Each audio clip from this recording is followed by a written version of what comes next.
बेटी, पसीने बहा बहा के पूरे घर में पसीने की बाढ़ को बुलावा दिया है तूने। अरे तो मैं क्या करूं माँ जी, आप ही बताओ। अरे भगवान से गुहार लगाओ के उठा ले मुझे। ये कहानी है अक्षरा की, जिसे शादी के पहले से बहुत पसीना आता है, फिर चाहे वो गर्मी हो या बरसात हो या फिर ठंड हो, शादी तो जैसे तैसे हो जाती है। अक्षरा के पति रणवीर को ये बात पता नहीं होती कि अक्षरा को इतना ज्यादा पसीना आता है, और ना ही उसकी सास कौशल्या और ससुर ब्रिजमोहन को पता था। लेकिन वक्त के साथ साथ कुछ ही दिनों में अक्षरा के पसीने से सभी को काफी दिक्कत होने लगती है। तो चलिए होते हैं रूबरू इस पसीने वाली बहू से। बहू, अरे ओ अक्षरा बहू, कहाँ मर गई? क्या हुआ माँ जी, बोलिए। अक्षरा पसीने से लदी हुई थी और उससे बहुत ज्यादा गंदी बदबू आ रही थी, जिससे सभी अपने नाक पर हाथ रख लेते हैं।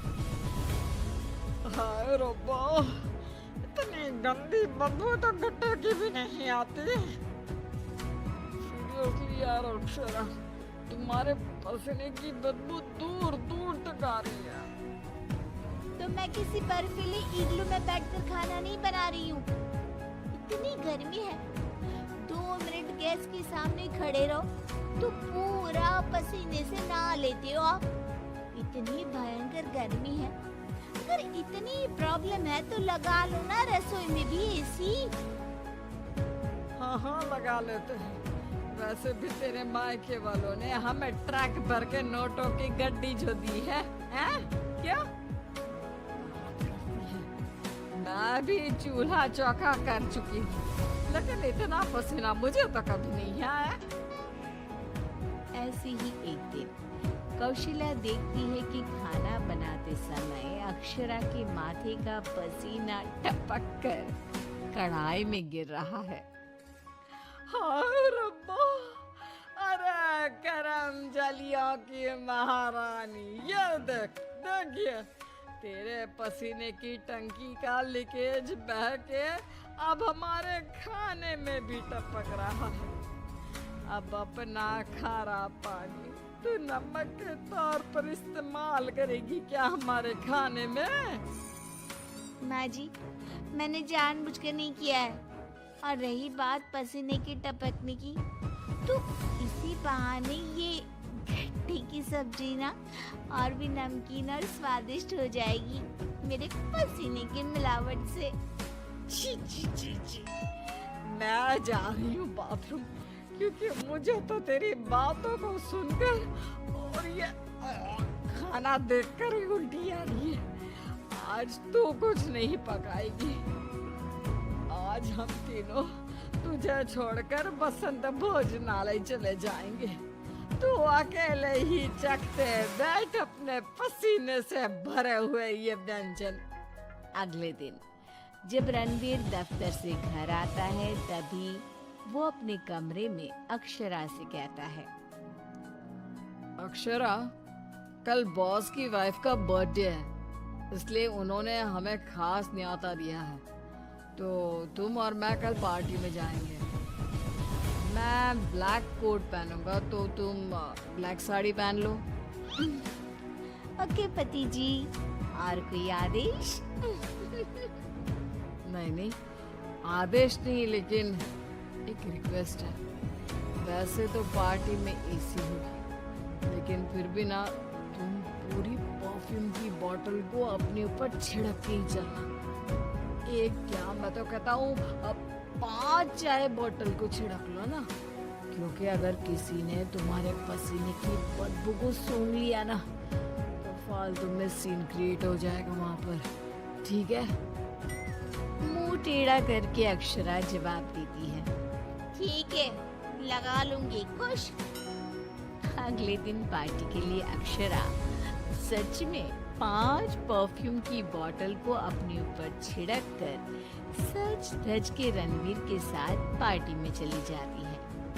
पार्टी में एसी थी, इसलिए पहले के 15 से 20 मिनट तो कुछ भी नहीं हुआ, लेकिन उसके बाद से जो अक्षरा को पसीने छूटने शुरू हुए कि बस वो पसीने से भीग कर गीली होती ही जा रही थी और उसकी बहुत गंदी बदबू भी आने लगी, जिसको सुनकर पार्टी के गेस्ट आपस में बात करने लगे। अरे ये इतनी गंदी बदबू कहाँ से आ रही है? शायद किसी के जुराबों की गंदी बदबू है ये। जुराबे नहीं, मामला कुछ और ही है जनाब। इतनी बड़ी 5 स्टार पार्टी में पता नहीं कहाँ से घुस गया कोई गटर का कीड़ा। तभी रणवीर अक्षरा को धीरे से कहता है, तुम्हें कहो तो ना परफ्यूम, पाउडर और साबुन से 10 बार नहाना, लेकिन तुम्हें तो पता है ना कि मुझे पसीने छूटते ही हैं, चाहे कितना भी कुछ भी कर लूं। और उनकी ये बात बगल में खड़ी एक बूढ़ी औरत सुन लेती है और वो बवाल मचा देती है। अरे बाप रे, ये गंदी महक तो यहाँ से आ रही है। रणवीर की बीवी से देखो तो पूरे कपड़े भीग गए इसके पसीने से। सभी रणवीर और अक्षरा पर बहुत हंसते हैं। रणवीर घर जाने के बाद अक्षरा को खूब डांटता है। मिला देना पानी में मेरी पूरी मेहनत से कमाई हुई इज्जत। और अक्षरा बहू, किस मिट्टी की बनी हो तुम, जो पसीने का झरना बहता ही रहता है तुम्हारे बदन से 12 महीने और 2400 घंटे नॉन स्टॉप।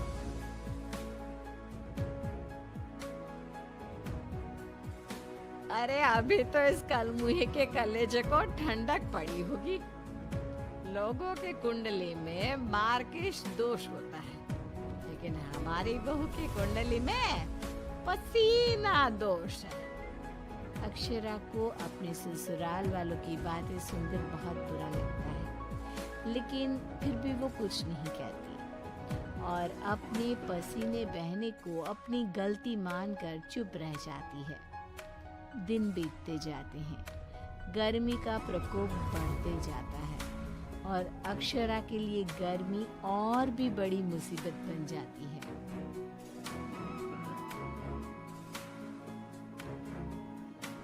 उसे पसीने से पूरे हाथ, पांव, गले, चेहरे और बदन पर घमौरियां आ जाती है, जिसके कारण उसे खूब जलन महसूस होती है।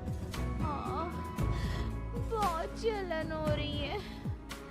माँ जी ने एसी का रिमोट भी छुपा के रखा है, इसलिए ताकि मैं एसी ना लगाऊं और बिजली का बिल बच जाए। मम्मी जी, बहुत आग लग रही है। अक्षरा जाकर बाल्टी भर पानी अपने आप पर डाल देती है, तब जाके उसे थोड़ी सी राहत मिलती है। अक्षरा के पसीने से तंग आकर कौशल्या दिन रात घर में अगरबत्ती और अरोमा कैंडल जलाती। अच्छा हुआ जो रणवीर ने ये खुशबू वाली मोमबत्तियां ला कर दी, इनसे हर जगह अच्छी महक आ रही है। हाँ कौशल्या, बड़ी अच्छी सुगंध है, अगरबत्ती और मोमबत्ती दोनों की। लेकिन तभी वहां पर बाजार से सामान लाकर पसीने से लदी हुई अक्षरा आ जाती है और उसके पूरे बदन से बदबू आ रही थी और बाल तो पूरे पसीने से भीग गए थे और फर्श पर पसीने की बूंदें भी टपक रही थी। और ये बदबू इतनी तेज होती है कि मोमबत्ती और अगरबत्ती की महक को फेल कर देती है। हाय रब्बा, आ गई गरम जली। बदन के पसीने ने तो इतनी महंगी सुगंध वाली मोमबत्ती और अगरबत्ती के खुशबू के दांत भी इकट्ठे कर दिए।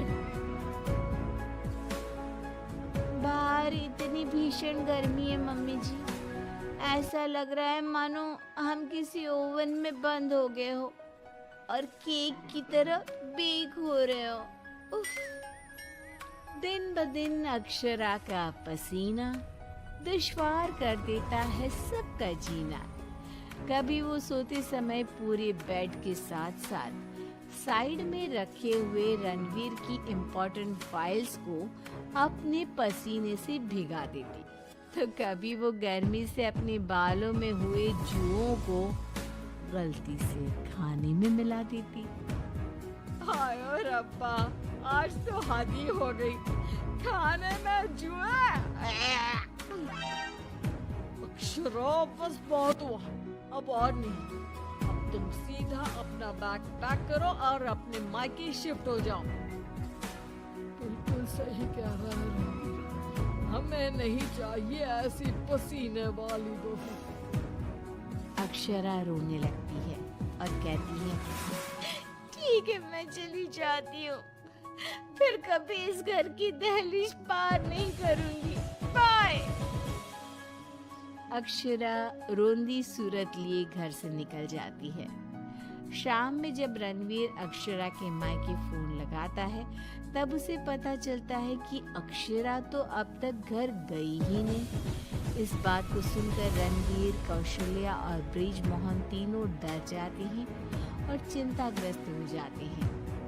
हाय रब्बा, अब कहाँ ढूंढे हम अक्षरा बहू को। मुझे एक जगह पता है मम्मी, जब भी अक्षरा का मूड ऑफ होता है तो वो वहीं पर जाकर बैठती है। रणवीर, कौशल्या और ब्रिज मोहन तीनों एक नदी के किनारे जाते हैं, जहाँ रात के अंधेरे में अक्षरा नदी की साइड की बेंच पर बैठे हुए बिलक बिलक कर रो रही थी। रणवीर तुरंत जाकर अक्षरा के गले लग जाता है और उससे तीनों माफी मांगते हैं।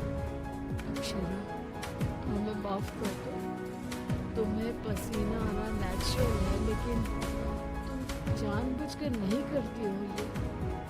और हमने तुम्हें गुस्से में क्या क्या नहीं कहा। हाँ अक्षरा बहू, प्लीज माफ कर दे बेटा।